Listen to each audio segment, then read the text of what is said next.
Dėl ko tirpsta rankos? Jeigu tirpsta vienas ar du pirštai, tai yra dėl užspausto rankos nervo.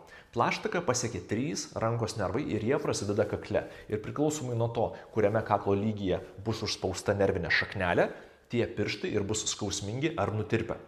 Jeigu plaštaka užtirpsta visa ir neretai galbūt tai ir bus dilbis ar netgi visa ranka, tai bus dėl to, kad nepatenka kraujas ir užsispaudę po raktinę arteriją. Norint patikrinti rankų kraujotaką, atliksite tokį veiksmą. Pakelsite ranką visur 90 laipsnių ir pasuksite galvą į priešingą pusę. Palaikykite pusę minutės, galvos užlaužti labai nereikia.